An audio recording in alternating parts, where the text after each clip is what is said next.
And we are now live. Good evening, everyone. I'd like to welcome you to the Corporation of the Town of Lincoln Special Council virtual meeting, December 6th, 2021. And I want to call the meeting to order. Good evening. My name is Sandra Easton, Mayor of the Town of Lincoln and Chair of today's Special Council meeting. We're meeting electronically through Zoom during this declared emergency period. Members of the public may observe the proceedings by accessing the live webcast at our YouTube channel. Niagara region is situated on treaty land, and this land is steeped in the rich history of the First Nations, such as the Attawandaronk, the Haudenosaunee, and the Anishinaabe, including the Mississaugas of the Credit First Nation. There are many First Nations, Métis, and Inuit people from across Turtle Island that live and work in Niagara today. The regional municipality of Niagara stands with all Indigenous people, past and present, in promoting the wise stewardship of the lands on which we live. Madam Clerk, would you please call the roll call to establish quorum? Thank you. Councillor and Deputy Mayor Russell. Here. Councillor Regima. Here. Thank you. Councillor Pachariva. Here. Councillor Brunet. Here. Councillor McPherson. Here. Councillor Miklick. Here. Councillor Reimer. Here. Councillor Timmers. Here. And Mayor Easton. I'm here. And we have quorum. Thank you. In addition, I want to take a moment to welcome the staff that we have joining us today electronically. Chief Administrative Officer Mike Kirkopoulos, Associate Director of Finance and Administration Terry Trawala, Director of Community Services Shannon Mackay, Fire Chief Greg Hudson, Director of Economic Development and Communications Paul Giuliani, Director of Planning and Development Matt Bruder, Director of Public Works Dave Graham, Associate Director of Public Works Jillian Harris, Legislative Committee Coordinator Deanna Phillips, and IT support, of course, we couldn't do without them. Moderating and clerking the meeting today, we have our Director of Legislative Services and Town Clerk, Julie Kirkolos. And also joining us this evening, Madam Clerk, I believe Regional Councillor Foster from the Niagara region. Is he in attendance? He is, Madam Mayor. Thank you. And we also have as a guest, Carolyn Rial, Director of Transportation Services, Niagara region, and Beth Brenz, Acting Associate Director, Financial Reporting and Analysis, Niagara region. As this is a virtual meeting, I will ask that we follow some procedures. Should there be a connection or service disruption for the chair, or if quorum is lost, the chair and or clerk will call a 10-minute recess to reconnect to regain quorum. If quorum is lost, the meeting will be adjourned. If connection is lost from the chair, the Deputy Mayor, Councillor Adam Russell, will resume the meeting. Once reconnection is achieved, the chair will assume their role. Each member of council who wishes to speak, raise the raise hand feature on your video call, and the clerk will track our speakers list today and then invite you to speak when I open for comments. When I finish reading a motion and announcing the mover and seconder, the clerk will then call out the vote by reading each member of council's name out loud.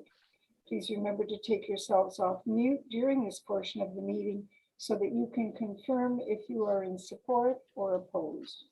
Also, when not speaking, please remember to put yourselves on mute. Do members have any declared interest? Councillor Brunet. Thank you, Madam Mayor. Through you, I will be declaring declaration of interest with regards to agenda item 17.3. That is the 2021-97 bylaw to authorize the execution of a farm help house agreement between the Corporation of the Town of Lincoln and Maple Leaf Nurseries, as I have a family member that owns property adjacent to the subject lands. Thank you very much. Thank you, Councillor. Madam Clerk, I don't see any other hands. Can you confirm? I do not see any, Madam Mayor. Thank you. Thank you. Item number 5, do members have any announcements? If you do, you have a limit of 3 items. Seeing none, Madam Mayor. Thank you very much, Madam Clerk. Council, we have no proclamations this evening, and we have no recognition and achievements this evening. We are on item number 8 now, correspondence, and we're considering items 8.1, council appointment to the Niagara Peninsula Energy Inc. Board of Directors and Peninsula West Power Inc. Board of Directors. Do members of council have any questions?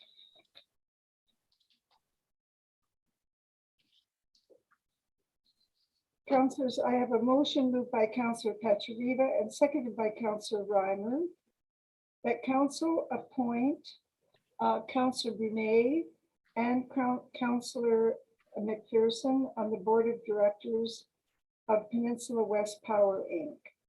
and Mayor Easton on the Niagara Peninsula Energy Inc. until December 31, 2022. Madam Clerk, would you please call out the vote? I'm sorry, Madam Clerk, I may have missed saying that I have a motion moved by Councillor Pachariva, seconded by Councillor Reimer. I think I said it, but I'm just being clear. Would you please call out the vote? Thank you. Since you're one of the appointees, I'm going to ask Deputy Mayor Russell to kind of take this over, if you don't mind. That's quite all right. Go ahead, Deputy Mayor. Thank you, Madam Mayor. Madam Clerk, would you please call out the vote? Thank you. Councillor Brunet, Yes. Councillor Pachariva, Yes. Councillor Miklick, Yes. Councillor McPherson, Yes. Councillor Russell, Yes. Councillor Rajima, Yes. Councillor Reimer, Yes. Councillor Timmers, Yes. and Mayor Easton. Yes. And that carries. Thank you, Deputy Mayor. Thank you. I turn it back over to Mayor Easton. Very much, Deputy Mayor. We're now considering item 9.1, special council minutes of November 15th, 2021. Do any members of council have questions?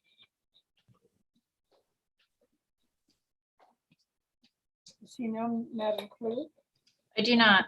I have a motion moved by Councillor McPherson and seconded by Councillor Brunet that council approve the minutes of the following meetings of council, special council minutes of November 15th, 2021. Madam Clerk, would you please call it the vote? Thank you, Councillor Brunet. Yes. Councillor Pachariva, Yes. Councillor Miklick, Yes. Councillor McPherson, Yes. Councillor Russell, Yes. Councillor Rajima, Yes. Councillor Reimer, Yes. Councillor Timmers, Yes. Mayor Easton. Yes. Councillor McPherson, did I get you or did I miss you? Oh, you got me. Okay, thank you. Thank you very much, Madam Clerk. We have no registered delegations this evening. We do have a presentation from Carolyn Rial, the Director of Transportation Services, and Beth Brenz, Acting Associate Director of Financial Reporting and Analysis, Niagara Region, regarding the Vision Zero Road Safety Program, Niagara Region Courts Intermunicipal Amending Agreement. Following the presentation, Council will proceed directly into item 15.1, which is report PW-35-21. And before we begin, councillors, the presentation is likely to exceed the 10-minute presentation. And so I would ask that council proceed with a majority vote to extend the speaking time. I have a motion moved by Councillor Timmers. Madam Clerk. And seconded by, thank you, Councillor Brunet. Councillor Brunet, Yes. Councillor Pachariva, Yes. Councillor Miklick, Yes. Councillor McPherson, Yes. Councillor Russell, Yes. Councillor Rajima, Yes. Councillor Reimer, Yes. Councillor Timmers, Yes. and Mayor Easton. And that carries. Thank you. I take it that both of our guests are here, Madam Clerk. I do see Carolyn Rial. I'll just ask you to unmute there, Carolyn. Hi, good evening. Can you hear us and see us? Yes, we can. Thank you. Did you want me to share my screen? Yes, please.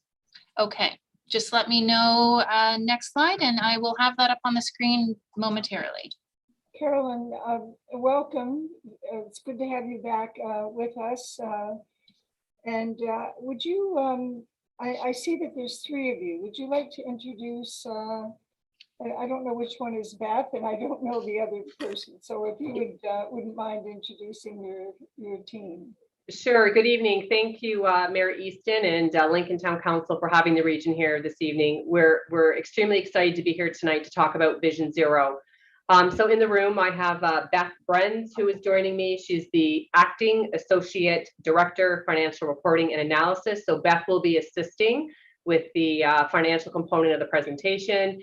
And I have Judy McPherson here, who is the Transportation Services Coordinator, who has been instrumental in getting this all up and running on the region's behalf. So thank you for having us. With regards to the presentation, just how do we get that up and going? Just so Yep, I'm just going to pull that up. Oh, thanks. Thank you so much. No problem. When it's ready, Carolyn, just go ahead. Okay, thank you. And thank you for the extension. We did reach out. We appreciate that. Do you have control, Judy? And so can you just confirm that you can see that? We can see it perfectly. Okay. Very good. Okay, so we'll move to the agenda. Thank you. So again, thank you for having the region. The purpose of us coming here this evening is that we'll be providing a Vision Zero road safety program overview, so outlining what the program entails. We're also here this evening. We worked with staff within the town of Lincoln with regards to an approval that we're seeking related to the court's intermunicipal agreement, which I'll walk through what those changes also entail. Beth will provide a financial overview related to the 2020 business case that was approved by Regional Counsel in support of the program, and then next steps as we look to launch. Next slide, please. So I'm going to start off with the community safety zones, just to provide an update as to that program that's been underway here at the region. So speeding is a primary crash factor and a leading road safety program that most of us who are involved with transportation and engineering deal with on a daily basis. And they often contribute to 1/3, speeding does, with regards to fatal crashes, and they serve as the aggravating factor in most crashes. Niagara Regional Council has the authority under the Municipal Act to pass bylaws, to initiate measures to ensure the health and safety of residents. And this is one tool that we've been able to use to help in dealing with that. So we've implemented 13 community safety zones across Niagara region to date. We started the rollout of those in September of 2019. What's strategic about them is that when they're put into strategic locations, and those are sensitive areas that deal with schools, they deal with retirement home areas, parks, and other areas of where we're trying to deal with higher active transportation and multimodal use in the region, they're signed, very similar to the sign you can see here, community safety zone, fines increased. So when working in collaboration with the Niagara Regional Police across the 13 locations that have already been designated, the fines are doubled. So anyone driving through the community safety zone, if they're pulled over currently by the regional police, their fine is doubled. So how did we determine the 13 locations with regards to the different community safety zones to date? So there were a number of factors. There are 38 schools, just for everyone's awareness, that currently are on the regional road network. Out of those 38 schools, again, we've implemented 13. We assessed each of the regional roads at the school locations based on traffic volume, speed differential on the roadway, students walking. We looked at infrastructure, which had to deal with illumination, crosswalks, sidewalks. We looked at curvature in the roadway. We looked at on-street parking, sidewalks, and more importantly, we also looked at collision history. So based on looking at all of those different criteria and assessing the 38 schools on regional roads to start, we have been pleased with the launch and the approval of the first 13. I'm also pleased to say that I was able to participate in an in-person launch of one in the town of Lincoln. The mayor also was there for the opening of that community safety zone at 20 Valley Public School on Regional Road 24, Victoria Avenue in the town of Lincoln. So we're pleased that there's one actually in the town of Lincoln. If we can move to the next slide, please. So how does that translate into the use of automated speed enforcement? So automated speed enforcement, referred to as ASC, was launched in December of 2019 by the province. Amendments were made to the Highway Traffic Act to allow municipalities to use this in school zones and community safety zones. So again, the region, who was a stakeholder as part of that steering committee, which was launched in 2017, it was strategic in the 13 approved community safety zones that we worked here with Council on in order to roll out automated speed enforcement. What will that mean to the program? That will mean, as part of our 2020 business case that was approved, and for phase 1 of the launch, we'll be looking to implement 4 of those units, which we will be rotating among the 13 approved community safety zones. We're looking to increase safety. We're targeting the reducing of speeds. We're looking to improve positive change in driver behavior. We're looking to partner with the Niagara Regional Police on enforcement, not only in the community safety zones, but also throughout the other regional road network and the municipal streets that we work collaboratively on with the municipalities in addressing. And again, it's increasing driver awareness of what's happening on the roadways. I'd like to also just note that the revenues collected, and there'll be more as we talk about the IMA changes, any revenue collected under this program need to be used to support local public safety and educational initiatives related to your safety programs. Next slide, please. So the importance of this slide when we're talking about automated speed enforcement is that a number of the municipalities that you see here up here on the screen were also steering committee members. Again, the region was one of those members. We want to be obviously a part of this list with the rollout of ASC down here in Niagara region for all the reasons I've just previously highlighted. If I can note, when you look at the number of cameras currently in operation since the approval by the Minister's Office in 2019, there are 123 cameras currently in operation. You can see from Peel down to London that most of those municipalities started off with a phase 1 or a pilot program that dealt with 1 or 2 ASC cameras to start. You can see, for example, that Hamilton has finished their initial pilot, and now they're looking to increase the number of cameras with an additional 8. So the region, Niagara region, will be doing something very similar. And I'm pleased to say that our business case highlights us starting with 4 cameras, very similar to what you have here with the launch of what Durham did. If we look at charge volumes, you can see to date that 522,000 tickets have been issued through the Joint Processing Center. Again, someone would think there could be a quick correlation if you divide that by the 123, that on average that amount to 4,200 tickets roughly. I just want to point out that without knowing days of operation and hours, it's not that simple as just dividing it, but you can see on the lower end when you're looking at, for example, Waterloo and Pickering, they're averaging about 5,000 without knowing exactly the time and the duration of how they're operating the program.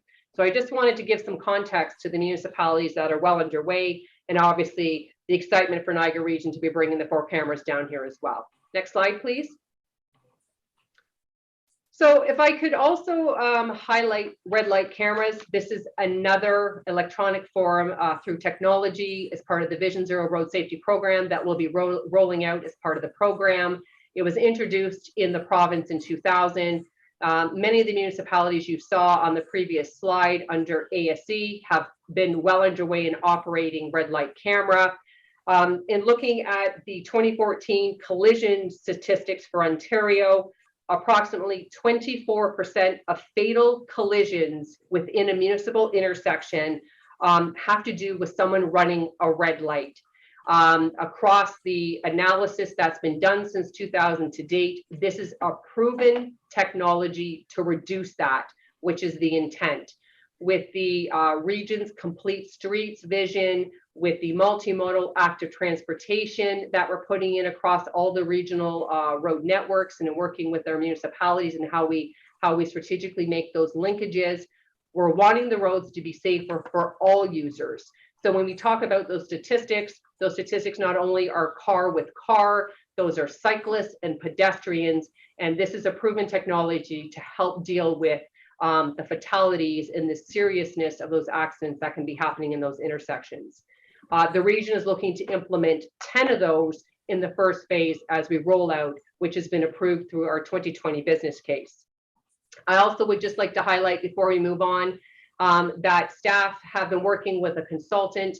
We've looked at every intersection throughout the region, not only regional and regional, we've looked at regional and municipal, regional and MTO, and regional and Niagara Parks Commission. Again, there is an exhaustive list of criteria that has been used to start the prioritization of those locations.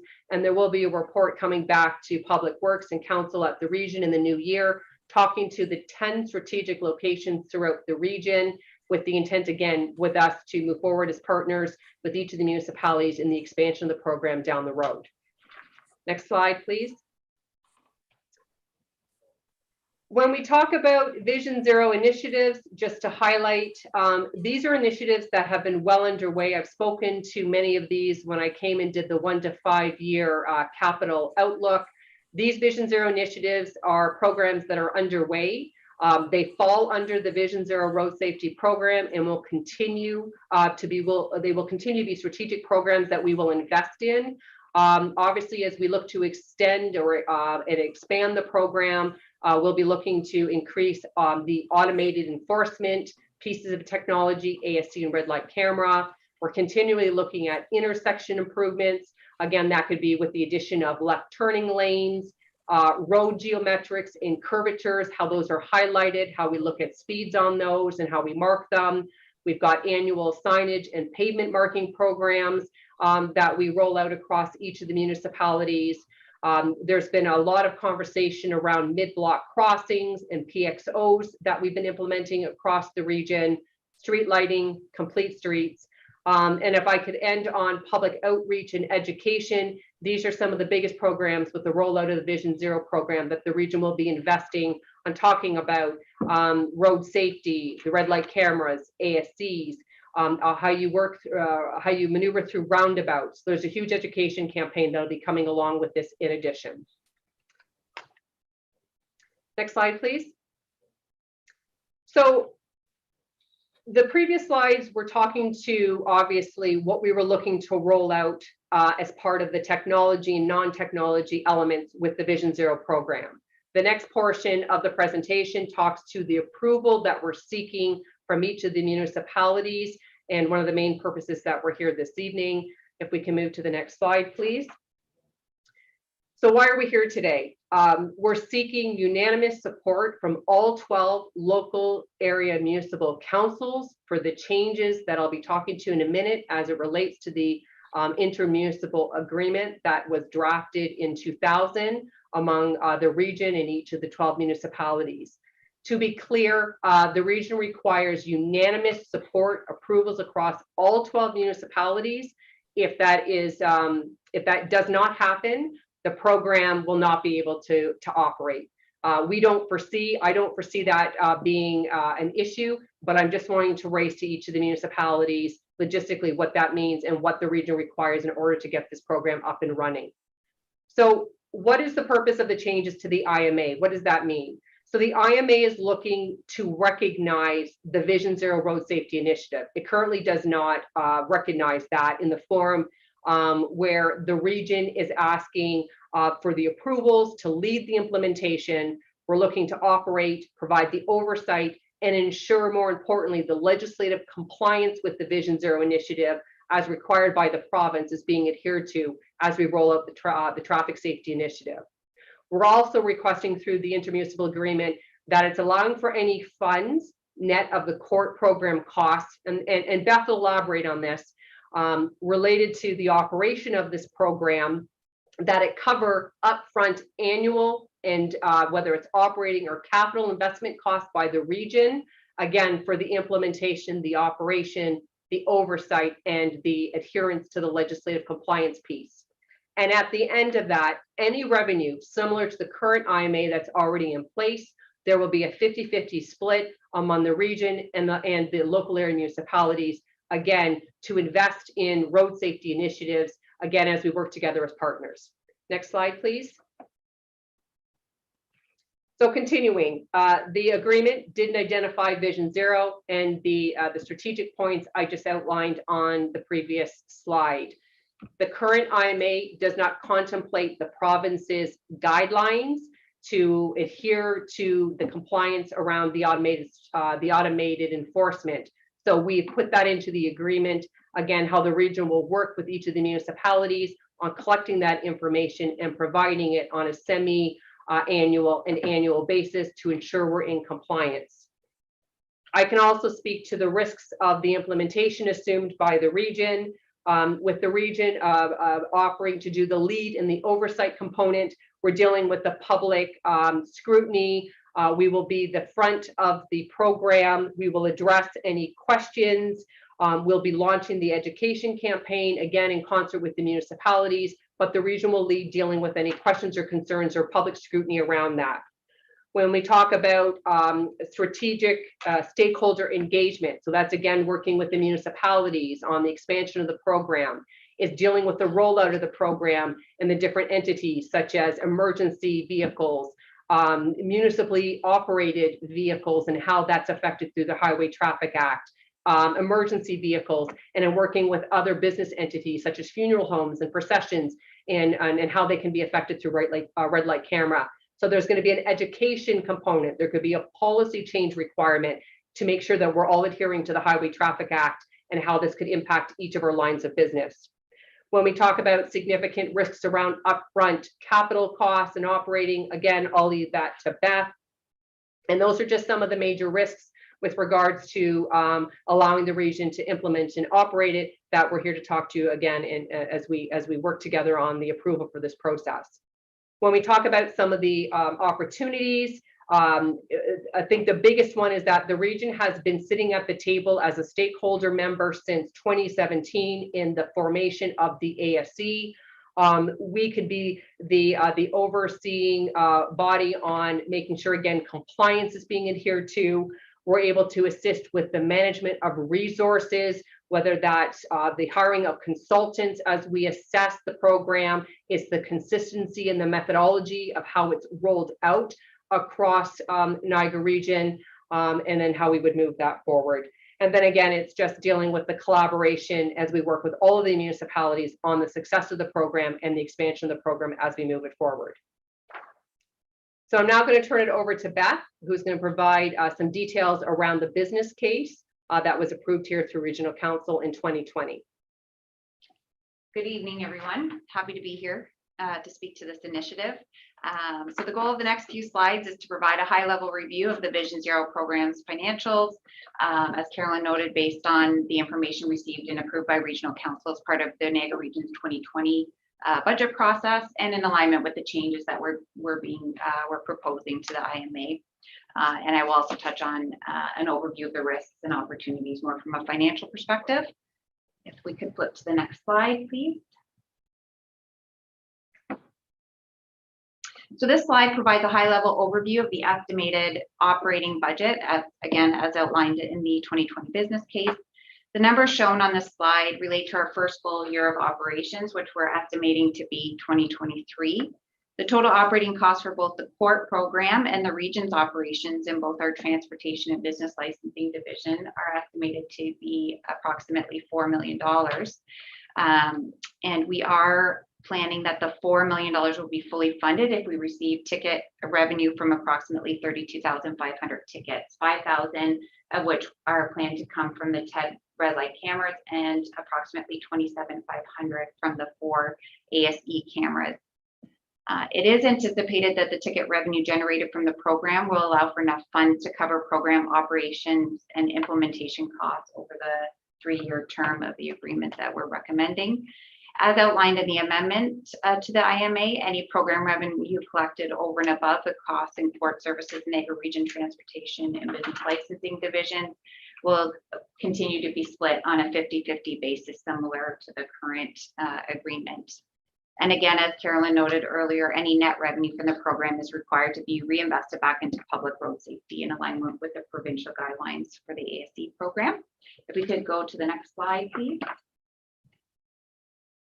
So this is just another visual of the anticipated Vision Zero revenue expenditures and planned bottom line based on the first full year of operations and an estimated 32,500 in tickets issued. It is important to note that courts recognize their ticket revenue based on a cash basis, meaning it's based on actual ticket revenue received in year, not based on the tickets issued. So we are saying 32,500 tickets could result in an estimated total gross revenue of approximately 5.4 million.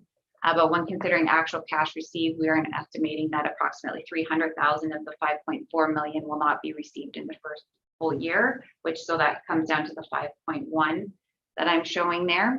And the 5.1 is then reduced to $4 million net revenue after the victim fine surcharges are deducted and remitted to the province, which is mandatory.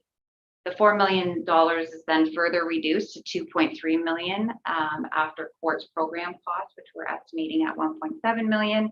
And then after the regional costs of approximately 2.3 million to operate the program, it does come down to a net zero impact and a zero distribution to the LAMs and to the region in relation to the Vision Zero program. I've also noted on the left-hand side there, in addition to operating costs, the region also estimates Vision Zero implementation or capital costs at $750,000. And we do anticipate being paid back from future years Vision Zero revenue for those costs as well. We could flip to the next slide, please. So some of the risks that I would like to flag, there are, and Carolyn kind of touched on it earlier, you can see there's a wide range of tickets being issued in relation to cameras across each of the areas that have implemented. So there are significant unknowns around the tickets that will be issued, challenged, and or not paid, and it could require significant collection efforts. Because we are not sure how many tickets will be challenged, we are flagging that there could be pressures in our court systems in relation to the number of tickets that are challenged, which could ultimately impact revenue stream.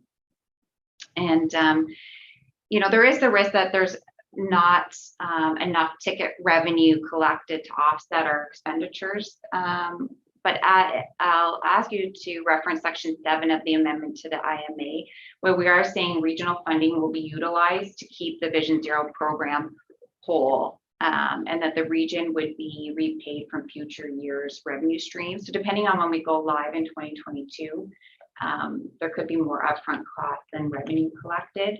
So the region will keep the program full with anticipation of being funded from future years' revenues. So to reiterate, the LAMs will not be expected to use any of their non-Vision Zero revenue stream to offset the cost of the program if there was any deficit.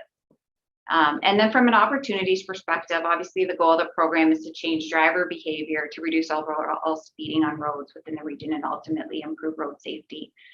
So I did talk about costs being higher than revenue. We do have some levers to pull within the program, specifically around the court servicing, the court program support side. We'll watch the ticket volume experience and be able to up staff based on the ticket volumes that we are seeing. So we can control some of our spend to ensure we're maximizing the revenue, the net revenue that's available for distribution. And again, if more ticket revenue collected than expenditures incurred, as I noted earlier, that those net revenues would be split 50-50 between the region and LAMs currently in alignment with what currently happened. And again, just to note that if there is any out-of-pocket costs at the onset of the program, that the region would look to be reimbursed prior to any of those distributions on a 50-50 basis. That's it for me. Thank you. Next slide, please. So if I can just close on next steps. So we're here before you, obviously, to provide an update. We're also seeking approval for the amending IMA that we just spoke to. We're with the town of Lincoln tonight. This is the kickoff first meeting. We'll be meeting with all of the other 11 municipalities throughout December and closing on that within January timeframe. We then will be going back to Regional Council to provide an update on the finalized changes to the IMA. Again, this is pending all of the approvals as we work with each of the 12 municipalities. The intent, if we're successful on that, which we're anticipating, we'd be going there in February of 2022.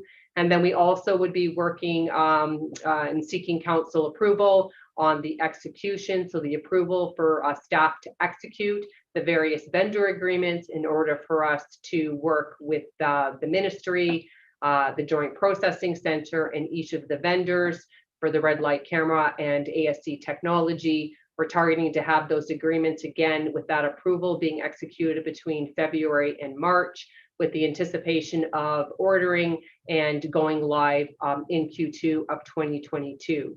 As these are draft, obviously timelines, they're aggressive timelines. The region will provide an update as we continue in the new year, as things are progressing, to provide the launch date more concretely to each of the municipalities, so that we're all working in partnership as we launch the Vision Zero program together.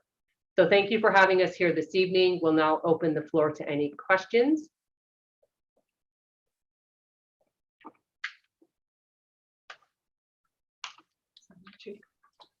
Unmute.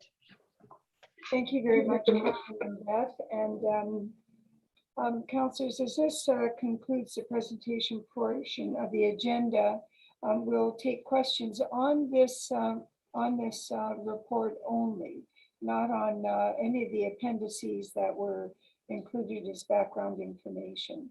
And the first speaker that I see is Councillor Brunet. Please go ahead, Councillor.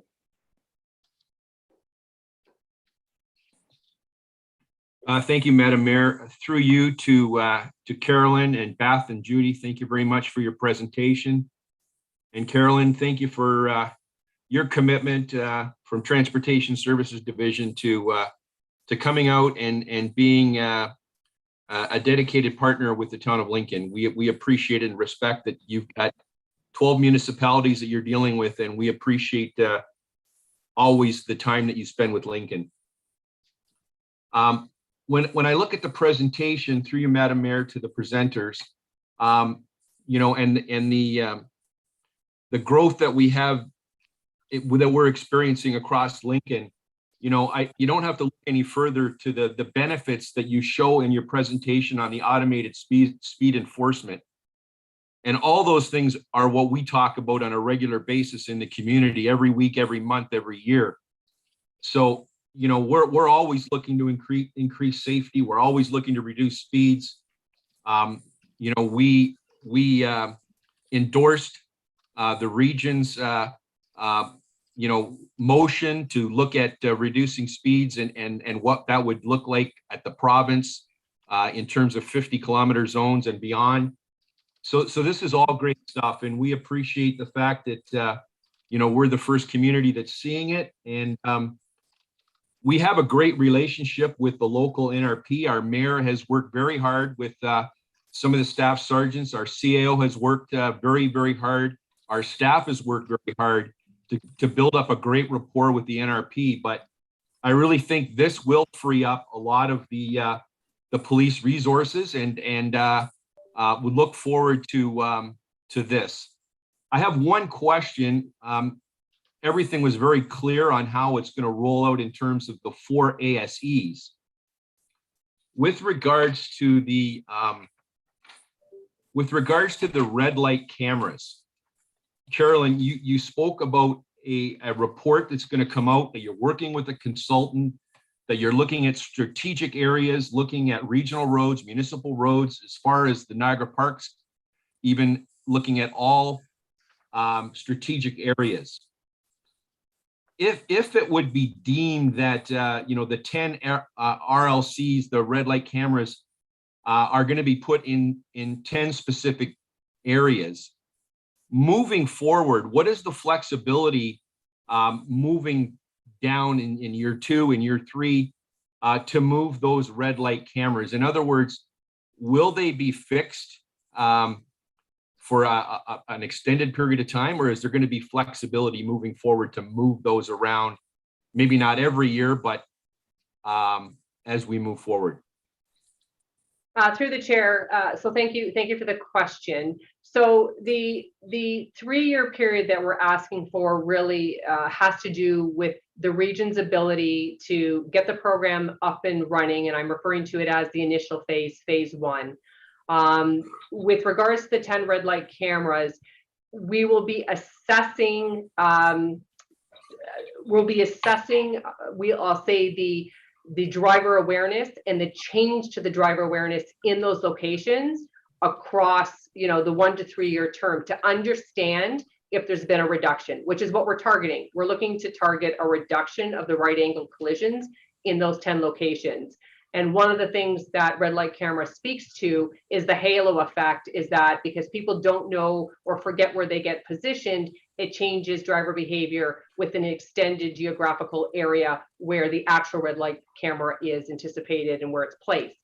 Whether it's determined to move it within year after year, I don't think that that's likely what's going to transpire. They're probably going to be there for an extended period of time.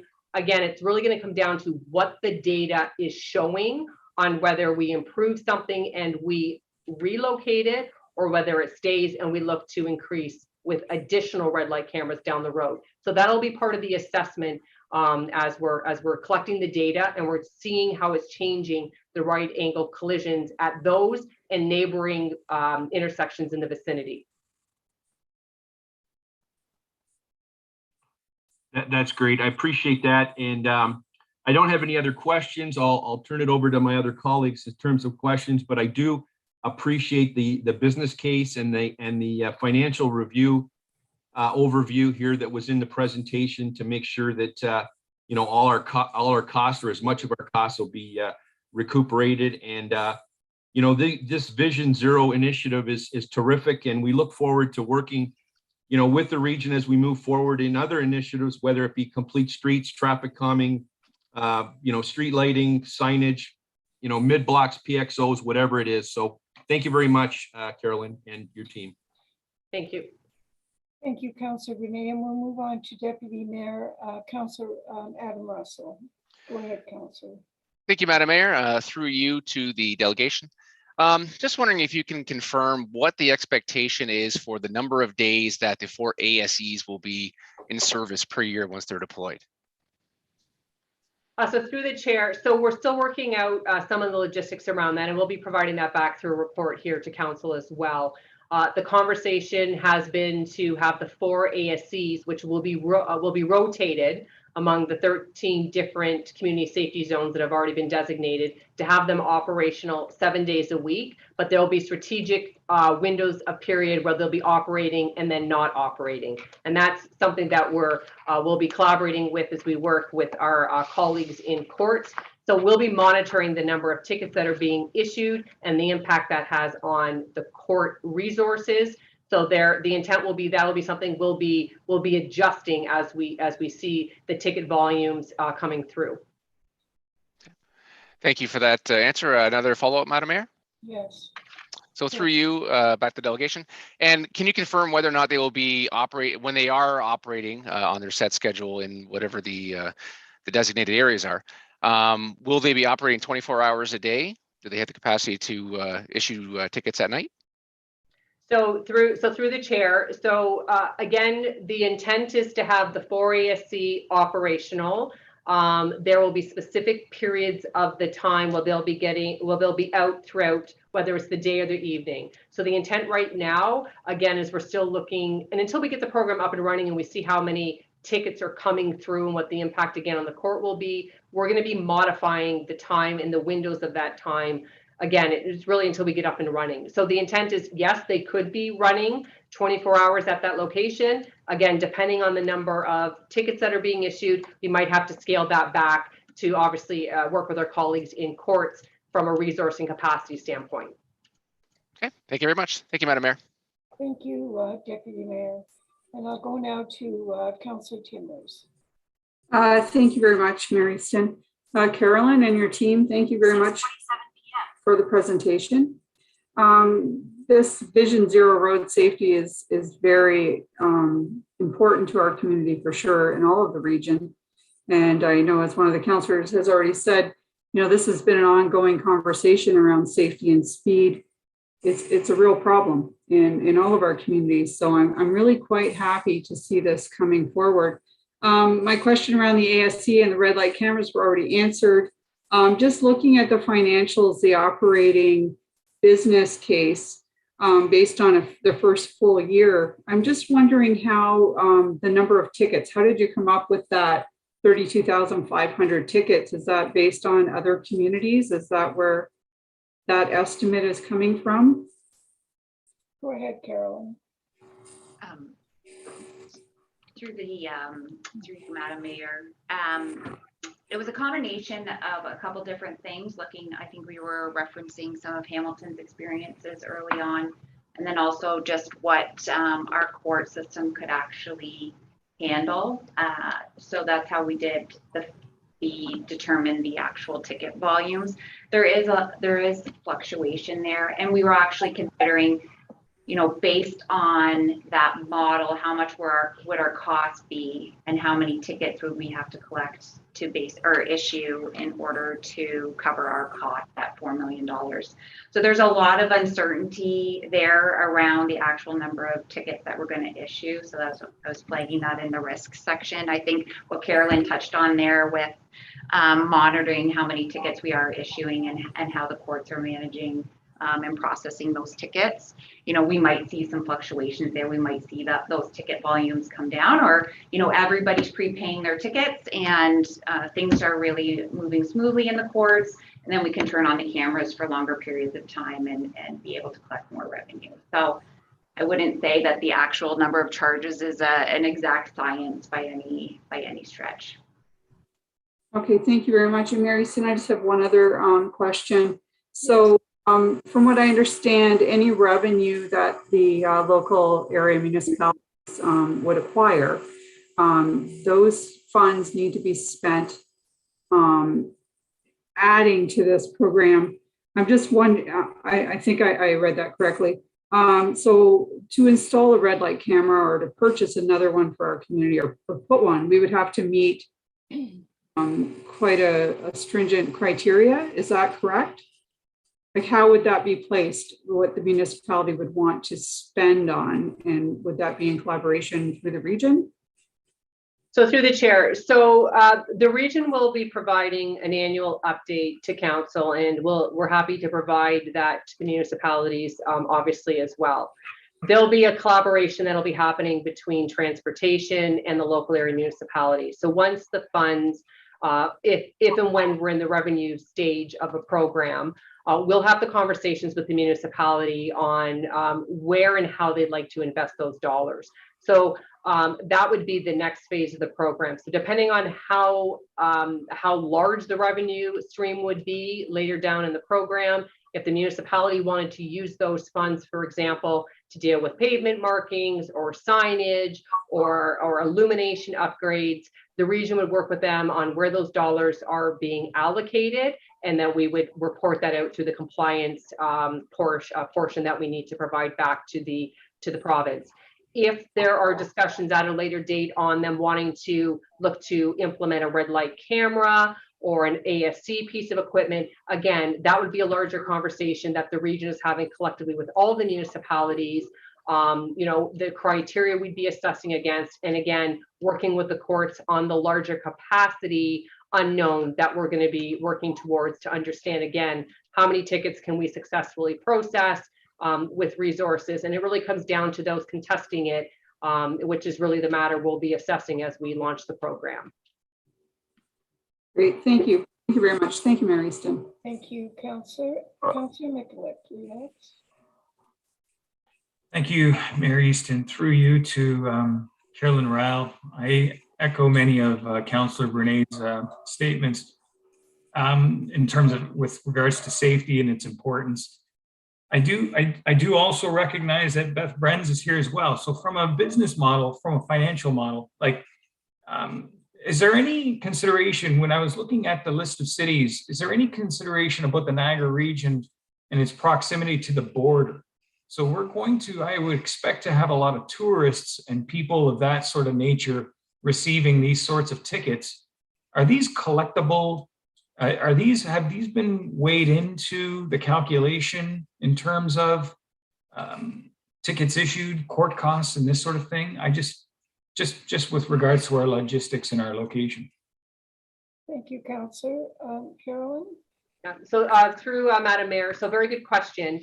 So this has been something that has been tabled with MTO, and I believe it's in progress to see what can be done to actually do to get those fares collected based on that. So that is a takeaway that will circle back, but it is something that's been highlighted with MTO, and I believe they are working through a process and how we would be able to collect and retain those funds for anybody coming, for example, out of province or out of state. Thank you very much for that. Just because of the cost that associated with this and the actual collectibles, and also, is this also being talked about? Because I've received these sorts of tickets, and usually it's because I was a tourist in another country. If I received the ticket from my rental car company, they just make me pay it. There's no negotiating, there's no court cost or anything. So I'm assuming that this is all being considered as well. Thank you. Yes, it is. Good question. Thank you. Okay, thank you very much, Councillor Mikulik, and Councillor McPherson. Thank you, Madam Mayor, and through you to Carolyn and the team. Question that comes to mind is from a offense standpoint. What would be an offense? In other words, we have a set speed limit. I think there is some leniency, if there is a police officer sitting by and is seeing traffic roll through, there is a certain level of leniency that we've all come accustomed to. But if we're looking at, a school zone, so to speak, and I think many of these are in front of schools, where we have a 30-kilometer-an-hour speed, when would an offense be, when would there be an infraction? So you're looking to find out what is the speed? The machine, how it applies. Yeah, just from an interest standpoint, is it right at 30? And if you're doing 32, you're going to get ticketed, or is there a buffer zone there? How does it work? So through Madam Mayor, so that good question. We've been asked that a number of times as well as part of other conversations. So the threshold is something that is not released. So staff, there might be one or two staff who are intimately operating the program with a vendor who'd be in the know of that. But that's not anything that, whether it's the region and or municipalities running the program, that they provide. What we're trying to target are those offenders that are gravely, proceeding through school zones, which are areas where people should be obeying the speeds and that are being targeted. So the threshold is nothing that will be released or talked about. And again, we're targeting those offenders that are, driving through those areas very aggressively and erratically, and we're trying to obviously to curb that driver behavior, especially in those sensitive areas. So hope that answers your question. It does, Carolyn, and thank you very much. And fair enough, that that is exactly what I was looking for. Is what is the strategy? So I get that, Madam Mayor. If I may, one other question through you. So we've got 13 today, and you're running a program for 3 years. Is there plans to add to that 13 over the 3 years? And if so, are you planning to add units? So through the chair, so the intent is the time frame really was to allow the region at the 2-year mark to meet with the municipalities and assess how the program has operated for the first 2 years. It's really just to allow us to collect enough data and just to see how the program's been running, the hours of operation, the impacts to the court system. The intent is to increase and expand the program. At what time and what duration, that will come as part of the annual business process, that when we were coming before council through our budgeting process, if there was any interest to extend that program. But what we're hoping for really with just the launch of the initial phase is to get a little bit of a grounding of how it's operating, how the 4 pieces are working, how the 10 red light cameras are operating, with the intent at the 2-year mark to have the conversation with the municipalities to look to expanding it. But it's not to say as part of the budgeting process here at the region, there could be a request for the region to add additional units, and that staff would work to do that. So fair enough to say, Carolyn, that the 13 that are more or less grandfathered into this program is where the 4 will be rotated over that 2-year period. Through the chair, the intent for the first 2 3-year term is yes. And again, we could have an additional community safety zone that comes online. It's something that, because we assess this all the time. It could be something that we bring online because of a collision history, something that comes to the table that staff are brought aware of. We would go to council requesting that community safety zone, for example, so we'd move to the 14th, and the intent would be that we'd move the 4 cameras around across the 14, with the intent at some point that we'd be looking to expand the program. And again, the 3-year time frame was just our best assessment on being able to collect enough data. We'll be reporting out annually to the progress and success. And again, if there's the appetite to advance it prior to the 2 or 3-year term, we're happy to do that. Thank you. Thank you, Madam Mayor. Thank you very much, Councillor. And Deputy Mayor, would you take the floor, take the chair for a moment, please? Yeah, absolutely. Go ahead, Madam Mayor. Thank you very much. Carolyn, it seems to me that we haven't talked about it too much, but just from what I know from other reports coming through regarding court times, and so I'm wondering, what's your interpretation of how much of a sticking point that that is going to be? It would be quite disappointing if we weren't really able to support the capital investment because the courts weren't in a good position to accept the work. Yeah, thanks. Through the chair. So thank you, Mary Easton, for the question. So we're working extremely closely with our colleagues in the courts, our counterparts right now. Again, the business case was our best assessment just on, in collaboration and understanding what's going on within other jurisdictions, how the launch of ASC, which is really the primary factor of how the courts could be impacted, what they're seeing. The business case talks to headcount requirements for the courts to support the program, and those will ramp up as we launch the program and as we see the number of tickets being issued and coming through the court systems down here in Niagara region. The item that we need to work very closely with the courts on is related to the ticket that those individuals may want to contest, because that requires JPC support. And what that could look like is something, again, until we have the program up and running, we're really just assessing it on our neighboring municipalities at best. So it's something annually we'll be working very closely with the courts to monitor and adjust as we need to as we move the program forward. Okay, I think that's a good, fair explanation, and we'll see how things move forward.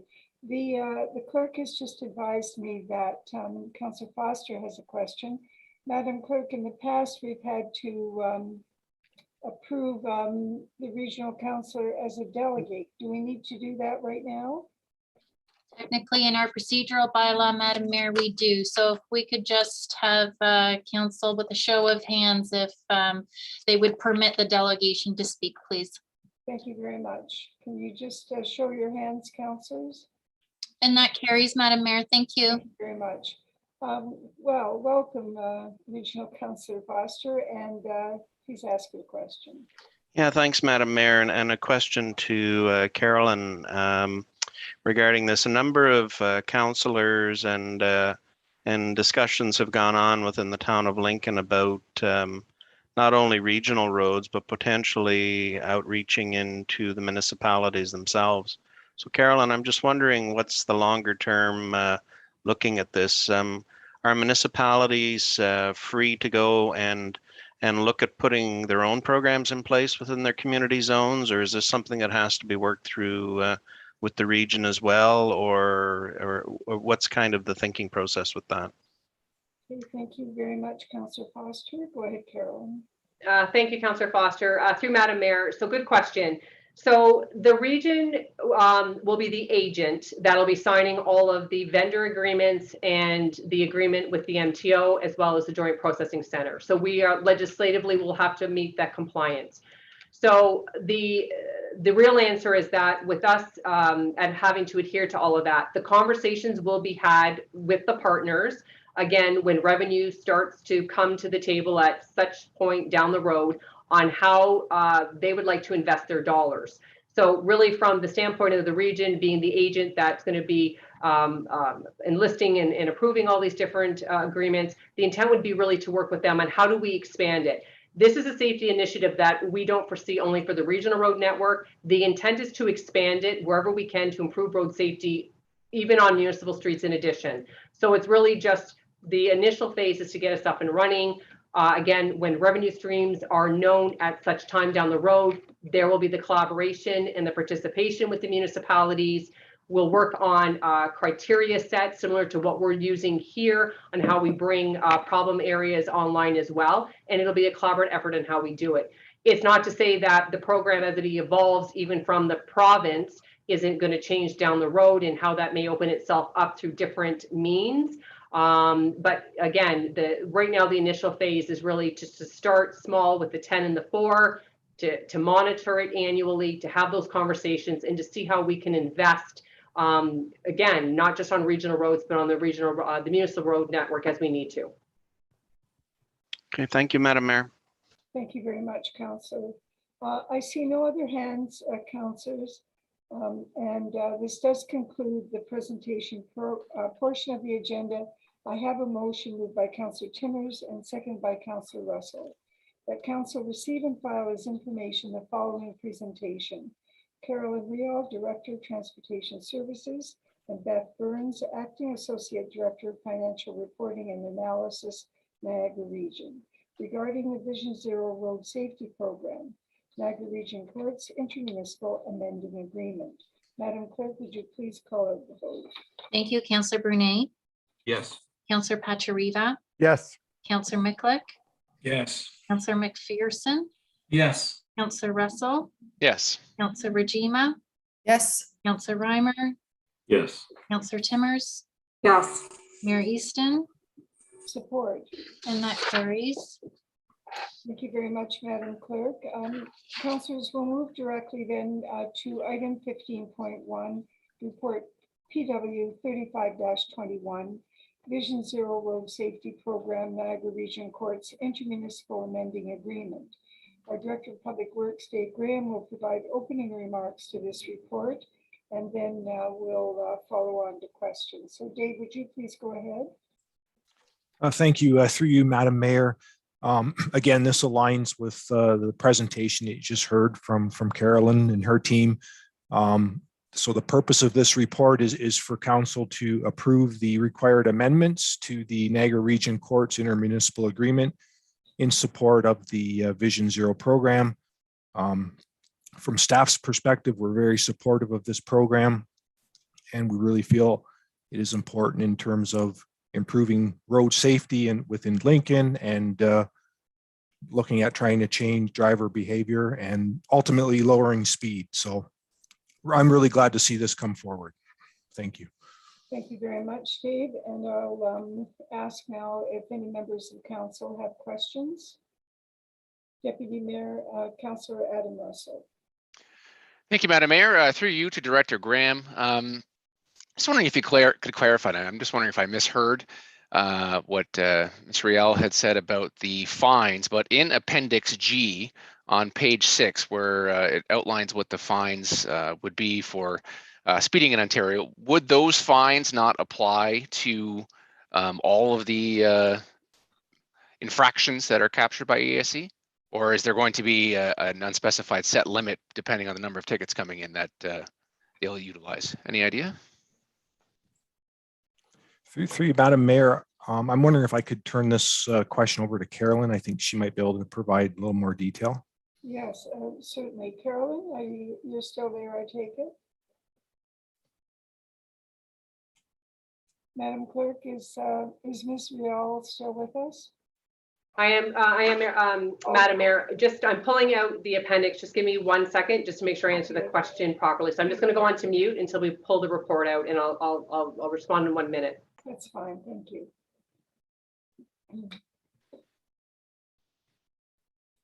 Madam Clerk, what page is that item on in the package?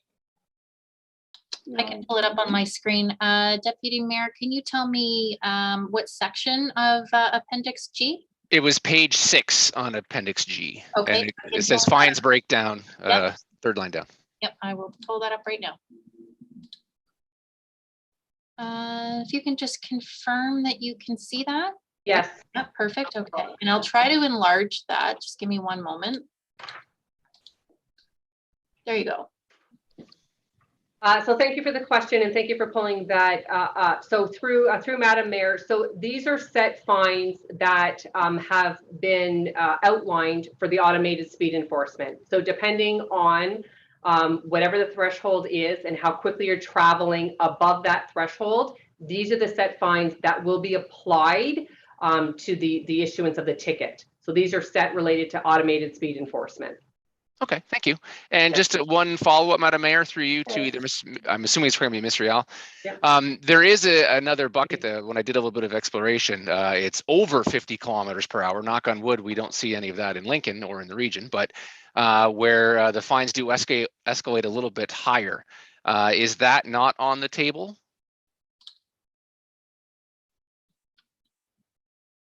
Through Madam Mayor, so yes. We're hoping we don't have individuals driving through the school zone over 50, but yes, that will absolutely apply if they're driving over the 50 kilometers per hour. Thank you. Just one quick follow-up, Madam Mayor. Does that need to be identified in the report here at all, or not? Through Madam Mayor, I don't believe it needs to be. I can take that away, and we'll deal with just the staff here on our end who wrote the report in confirmation with MTO and or the JPC. But the set fines were provided to the region as part of the program, and when we signed the vendor agreement, that will all be outlined as part of our obligation and how this will be rolling out here down in Niagara region. But I'll clarify that for you, absolutely. Okay, thank you very much. Thank you, Madam Mayor. Thank you, Councillor Mikulik. Thank you, Madam Mayor, through you to Mr. Graham. My understanding is there's no cost to the municipality for this program. However, I'm just curious about the equipment and the technology itself being within the town of Lincoln. Is there any liability on our part should any of these pieces of technology get vandalized or stolen? Ms. Riel? Or Dave, I'm going to go to Director Graham just to see, since he's this is his piece here. So, Dave, do you have anything for us on that matter? Thank you. Through you, Madam Mayor, to the councillor. So there's no cost to the municipality for this program. So I just wanted to clarify that. In terms of vandalism and things like that, I don't think it will be a concern for the municipality, but I can get Carolyn to sort of reinforce that. Through Madam Mayor, so there is no risk to the municipality with regards to the equipment that'll be either the red light camera or the automated speed enforcement. I think it's fair to say with the launch of the automated speed enforcement, a number of municipalities did have a number of issues related to vandalism around the ASC pieces of equipment. However, they've been working with the vendor on changes and improvements to assist with that. So it's going to be between the agreement between the region and the vendor to deal with any issue that could be happening with any of that equipment out on the roadway. Okay, perfect. Thank you. Okay, thank you very much, Councillor Mikulik. It sounds like you can take that one to the bank. It's good news. All right, I don't see any other hands, Madam Clerk. Is that correct? That's correct. Thank you very much, Director Graham. There being no further discussion, I have a motion moved by Councillor Njima and seconded by Councillor Reimer. Council receive and file report PW-35-21, Vision Zero Road Safety Program, Niagara Region Courts Intermunicipal Amending Agreement, and that the amending agreement to the Niagara Region Courts Intermunicipal Agreement as attached as Appendix A be approved for purposes of advancing the Vision Zero program. And further, that the mayor and clerk be authorized to execute the amending agreement to the Niagara Region Courts intermunicipal agreement. Madam Clerk, would you please call out the vote? Thank you. Councillor Brunei, Yes. Councillor Pachariva, Yes. Councillor McClick, Yes. Councillor McPherson, Yes. Councillor Russell, Yes. Councillor Rajima, Yes. Councillor Reimer, Yes. Councillor Timmers, Yes. and Mayor Easton, Support. and that carries. Thank you. Thank you very much, Council, and thank you, Carolyn and Beth, and all of you for presenting the information this evening, and we hope we've started you off on a good footing. So thank you for having us this evening, and thank you for the support. And I'd like to also acknowledge the support of Dave and the town Madam Clerk there, who provided us tons of support with regards to this, and the CAO. So thank you for having us. We appreciate your support. Yes, thank you. Excellent, thank you. Have a good evening. Council, we're now on item 12, motion to receive and file council information package, and we do not have any items to bring forward for consideration at this time. And we're now considering the following standing committees. Item 13.1, Committee of the Whole Workshop Minutes of November 29th, 2021. And item 13.2, Committee of the Whole Minutes of November 29th, 2021. Do members have any questions? Please identify the package that you wish to question. Seeing none, Madam Mayor. Thank you. I have a motion moved by Councillor Pachariva and seconded by Councillor Rangina that council approve the following recommendations from the Standing Committee. Committee of the Whole Workshop Minutes of November 29th, 2021. Committee of the Whole Minutes of November 29th, 2021. Madam Clerk, would you please call out the vote? Thanks, Councillor Brunei. Yes. Councillor Pachariva, Yes. Councillor McClick, Yes. Councillor McPherson, Yes. Councillor Russell, Yes. Councillor Rajima, Yes. Councillor Reimer, Yes. Councillor Timmers, Yes. and Mayor Easton, Support. and that carries. All right, I have just one moment, please. I just have to, with that change, I have to regroup my papers here. We're now on item 14, which is notice of motion, and we have none at this time. Is that still the case, Madam Clerk? It is, Madam Mayor. All right, thank you, councilors. And item 15 is the report of municipal officers. And we're now considering item 15.2, the mayor's report. And then we'll follow through with Councillor Foster's report. Ladies and gentlemen of the Lincoln community, I have a few items that have come out, been drawn to the attention of myself and council. Some today and others that we've been dealing with as we've been going along. You may be aware that the region and each of the municipalities have entered into support of the 16 days of activism against gender-based violence, which is a global theme that brings awareness, action, and accountability all year round. 2021 is the 30th anniversary. And last Friday, I believe it was, I had the pleasure of raising the flag along with Councillor Pachariva and Councillor Reimer.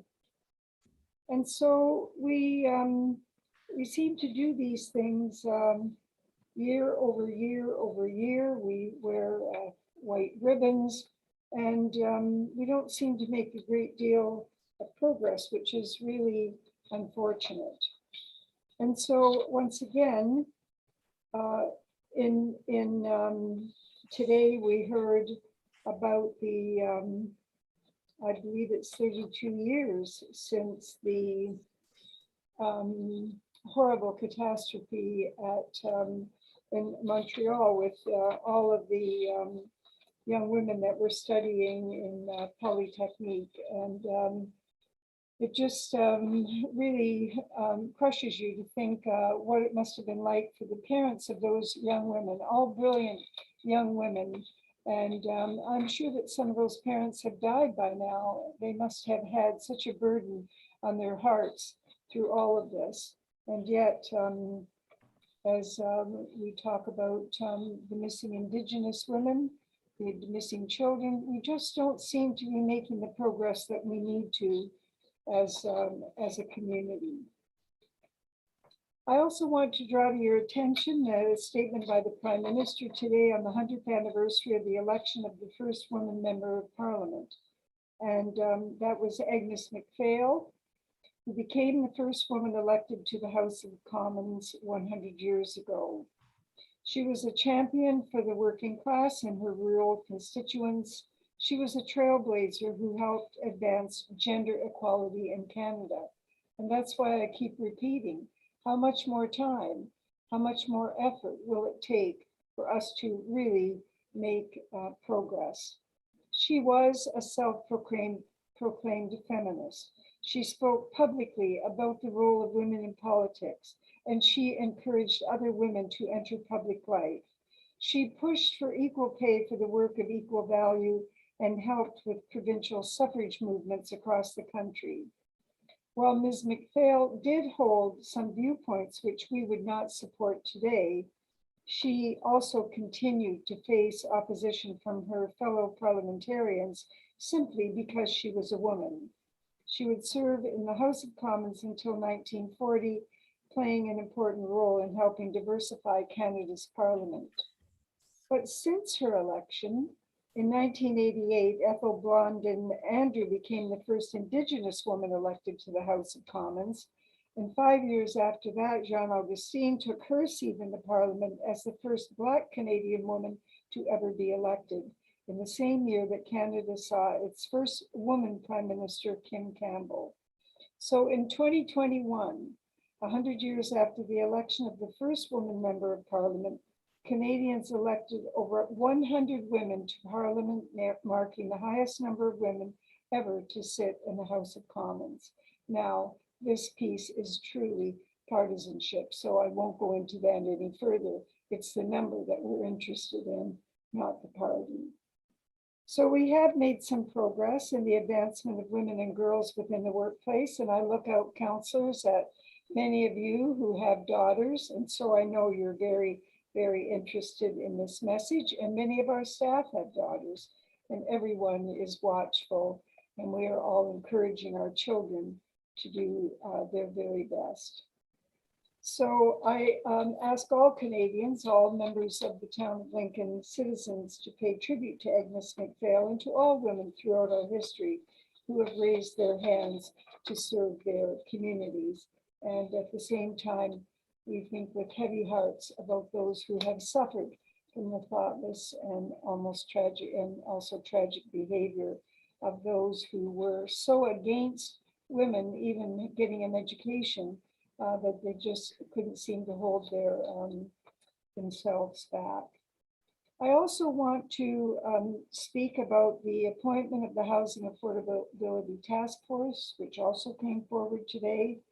Ontario names the chair and members of the Housing Affordable Task Force. I know that Councillor Lynchman is very interested in this, and I must say that I looked very carefully at the people that were on the list. The Chief Executive Officer and Group Head of Global Banking and Markets of Scotiabank, he's going to chair the task force. And I hope that he understands the responsibility that he has and the hope that we will be placing on the shoulders of all of the members. I note that there is Justin Marchand, the Chief Executive Officer of Ontario Aboriginal Housing Services. And of course, there is a representative, David Wilkes, the President and Chief Executive Officer of the Building Industry and Land Development Association. There are other members as well. We desperately, desperately need this policy direction. This was first announced as part of the 2021 Ontario Economic Outlook and Fiscal Review, Build Ontario. It's time time for this team, it's time for this issue to get action. We desperately need this direction. And so in providing you with these announcements that were made today, I remind you that you live in Lincoln, where everyone does their best to be a good neighbor, and never before has our resolve been challenged to be caring, to be understanding, and to express that empathy in every situation and many times every day. The children of Lincoln deserve, and there are many of them. We certainly saw many of them when we had the drive-through for the tree lighting ceremony. There are many, many children in Lincoln. Every one of them deserves, and many, but not all, are receiving the support they need to achieve their very best. Stability of family is extremely important to our community and to the well-being of all of our families. Equality for both parents and the support of every family unit is something that each of us should be looking forward. In the light of ongoing concerns with emerging mutations, it is more important that we do our best to follow the public health guidelines, as the endemic nature of the pandemic requires tremendous resilience within all adults and certainly amongst public leaders if we are to hope for the best future as for our children and our grandchildren going forward. Thank you very much. And now I turn to Councillor Foster for his report. Thank you very much, Mayor Easton. So a few things that I wanted to talk about this evening that have been going on at Niagara Region, and hopefully if you have any questions, we can bring them up as we're going along. We had what we refer to as the 3B, 3C discussion went on this past week. We had essentially options on where we were going to go with natural heritage areas.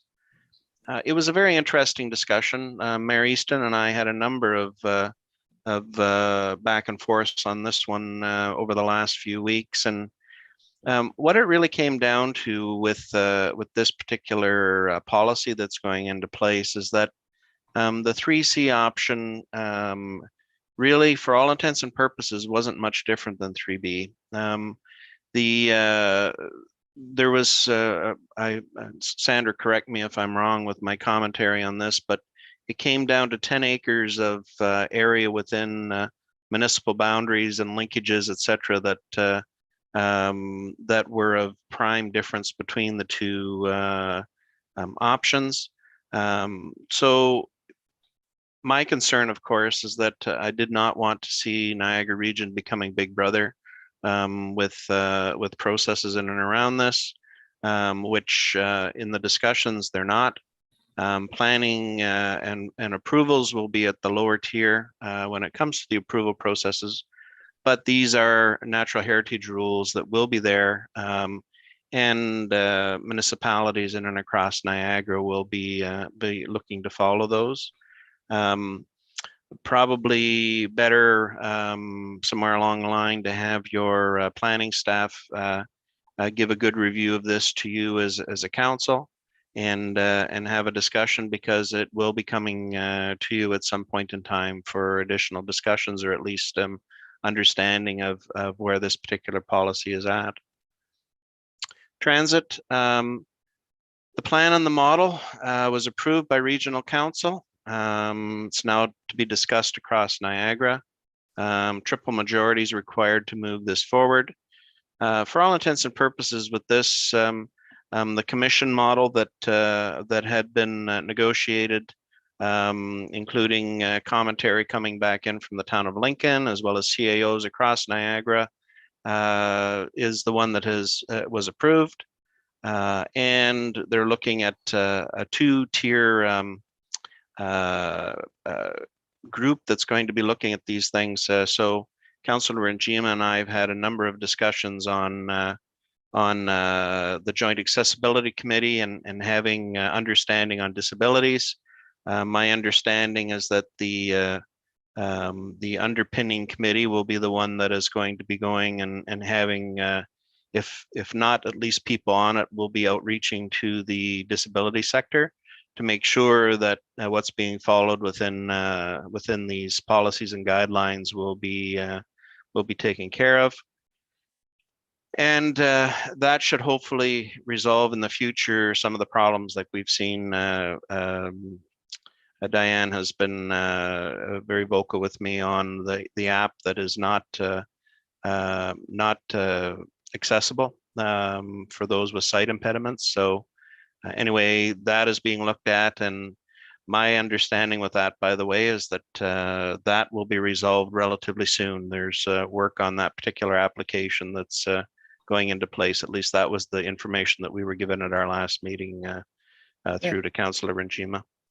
Thanks. So budget, oh gosh, we have our budget. You guys are lucky you're done. We're not so lucky. We're still going. We had a budget meeting last week. We had our education session going through the departments within the municipality or within the Niagara region. We're looking at approximately 4.1% that's coming in and through from the departments within Niagara region. If nothing changes, the overall is at approximately 4.2% that Niagara region is going to be looking at. My expectation, by the way, is that that will not be the final figure. There's going to be significant discussions coming up later on this week, Thursday night, to take a good look at the overall budget process. One of the things, as you know, I chair the Corporate Services Committee. There's a report coming in on Wednesday that's talking about a year-end surplus that's expected to be coming in and through.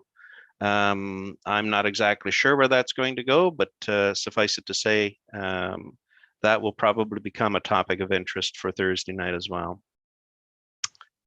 Town hall meeting, for those that were able to attend, I did a town hall meeting. I had Mr. Kirkopoulos and Mr. Tripp as my guest speakers. Within that, and the discussions were around transit budget and capital items for Niagara region concerning the town of Lincoln. I think it went relatively well. I think a lot of information was able to be imparted, and so anyway, I quite enjoyed doing that. I'm going to be trying to do at least one more early in the new year, and before we start getting towards the middle and late next year, which of course becomes election season.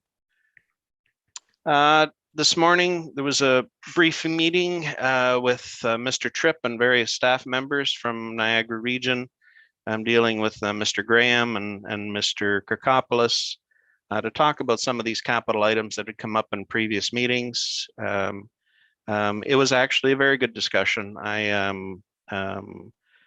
There was a lot of rationale was laid out for the projects that are being delayed. There was but some good news on some of those as well, which wasn't a bad thing.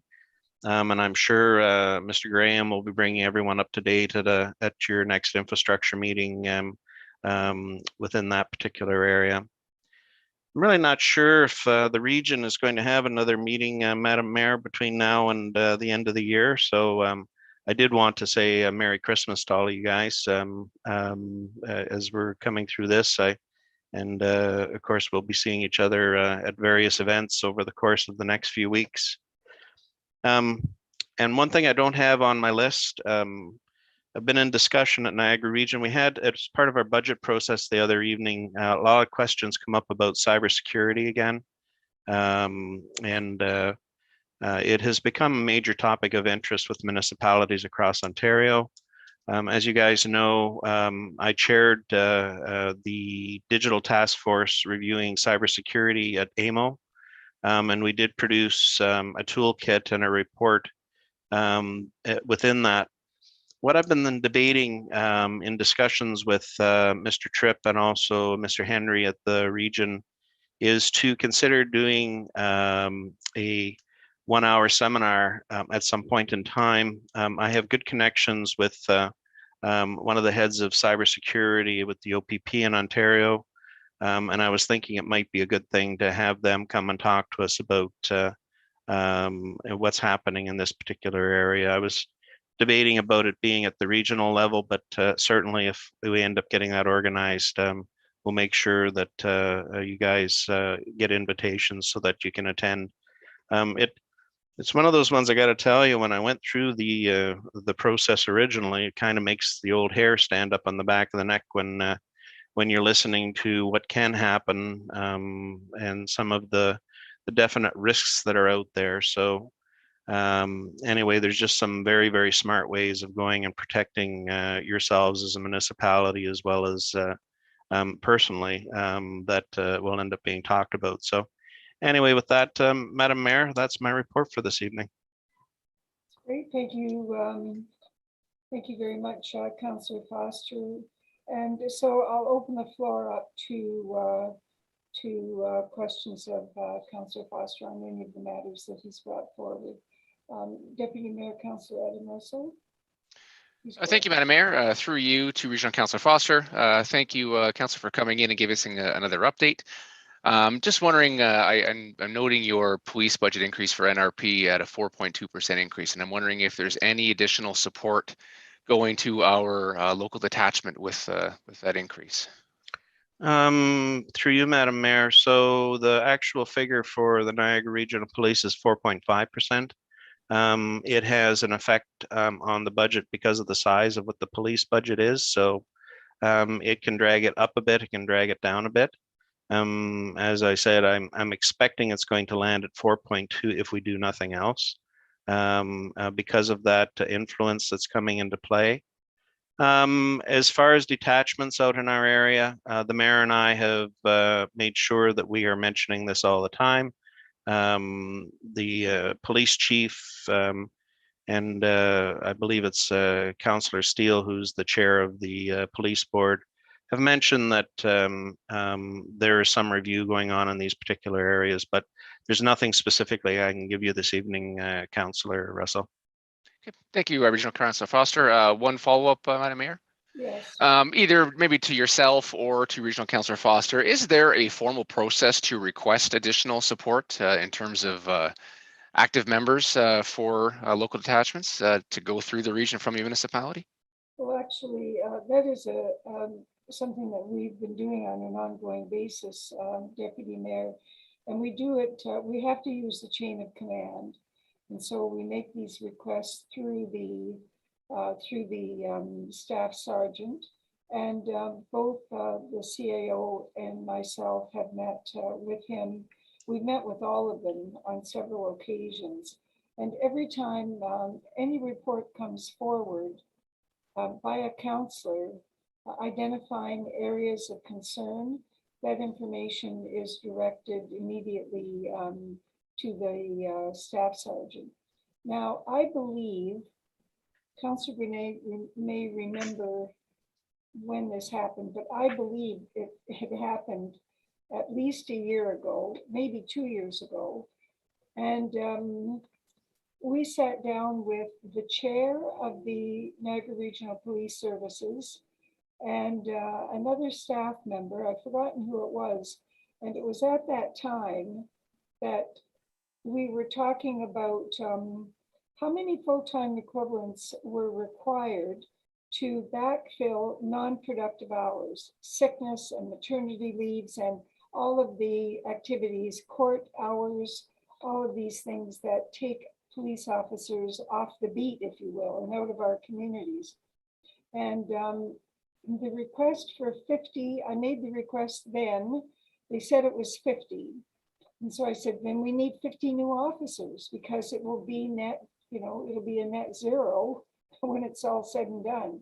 So I can't tell you exactly how many of those officers are ready to put into the communities, but it's taken almost 2 years by the time they recruit them and then make sure that they have the right training. It's really something. I think you're quite right, Councillor. We have to be proactive about it for sure.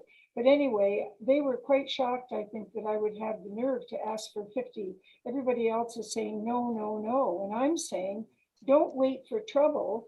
Get the officers in the communities. Make sure that people who see small communities as easy pickings understand that we have a very solid base, and we do have that.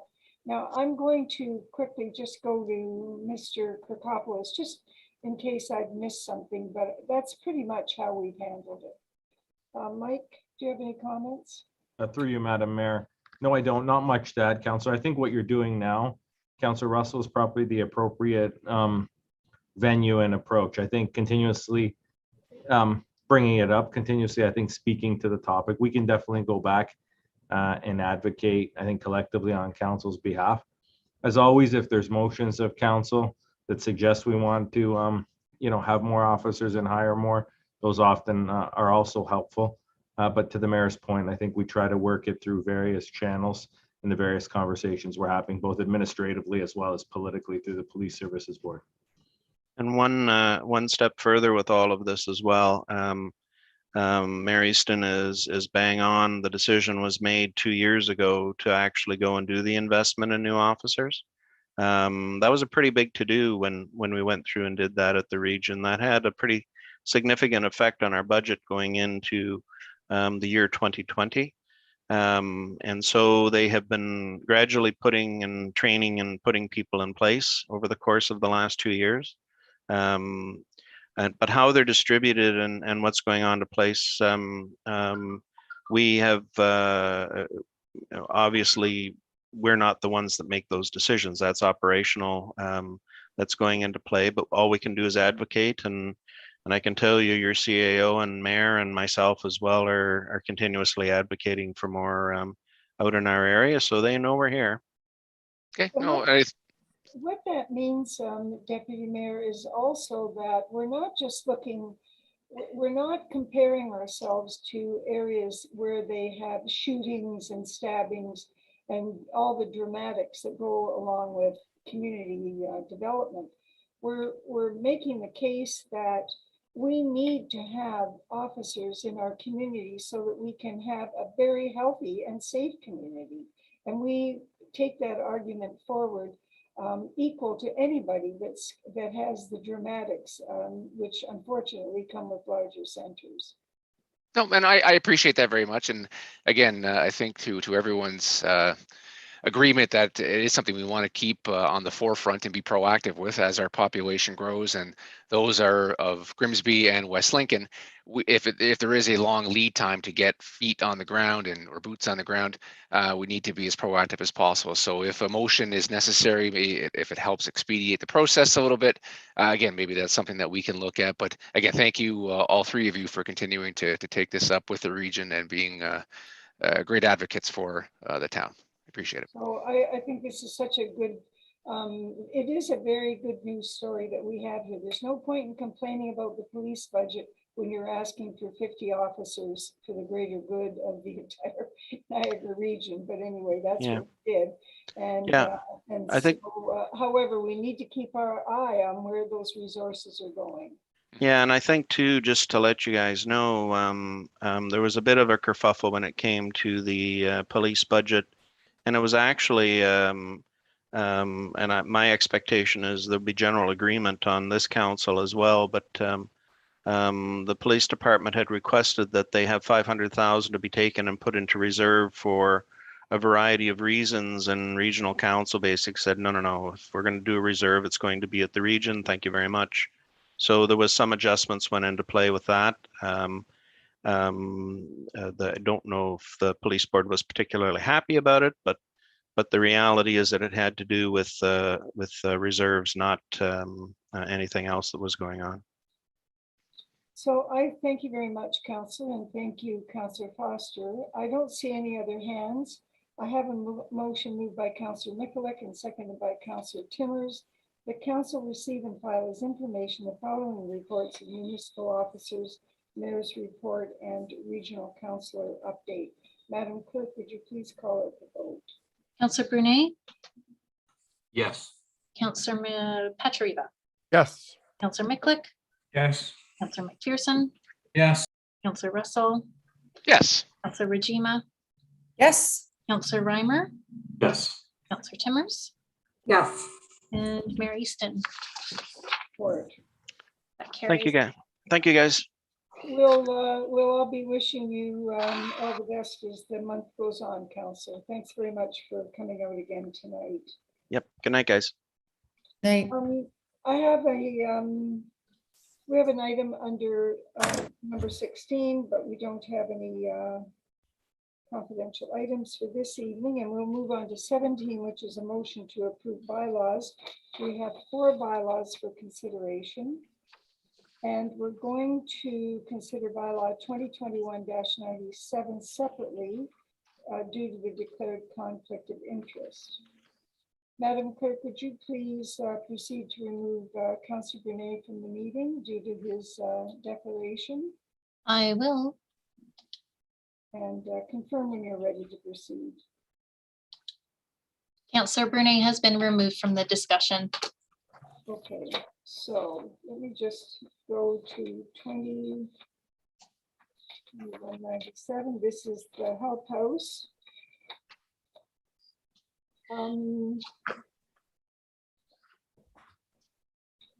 Do members have any questions about this bylaw? It's a bylaw to authorize the execution of a farm help house agreement between Maple Leaf Nursery, the Corporation of the Town of Lincoln, and Maple Leaf Nurseries Limited. We have a question raised by Councillor Reimer. Thank you, Madam Clerk. Councillor Reimer. Thank you, Mayor Easton.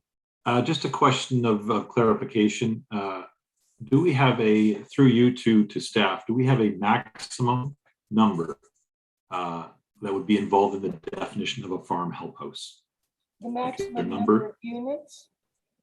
Units or even of people, one or the other. Okay. All right. I'm going to, I'll send this over to Matt. Mr. Bruder, do you have any comments to Councilor Reimer? I do. Thank you, Your Worship.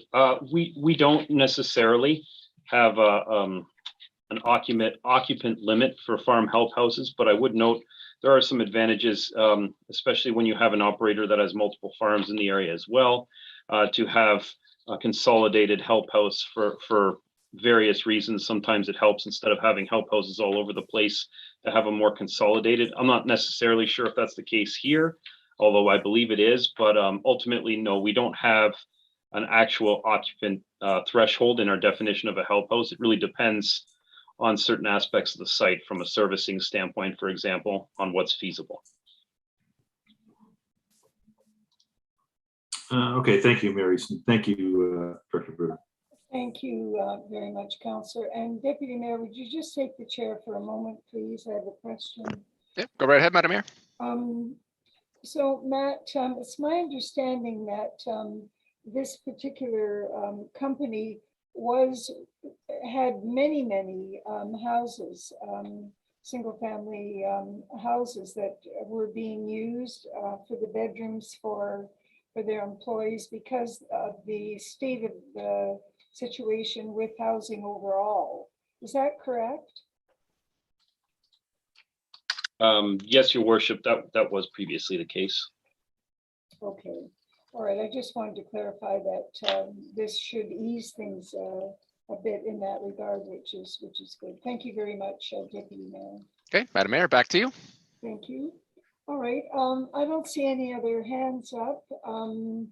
I have a motion moved by Councillor Pachariva, seconded by Councillor Mikulik, that leave be given to approve the following bylaw: 2021-97, bylaw to authorize the execution of a farm help house agreement between the Corporation of the Town of Lincoln, Maple Leaf Nurseries Limited, together with any and all mortgagees that may be on title at the point of registration of the agreement. Madam Clerk, could you call out the vote? Thank you. Councillor Pachariva, Yes. Councillor Mikulik, Yes. Councillor McPherson, Yes. Councillor Russell, Yes. Councillor Rajima, Yes. Councillor Reimer, Yes. Councillor Timmers, Yes. Mayor Easton, Support. and that carries. Madam Clerk, just let us know when you've reinstated Councillor. Thank you.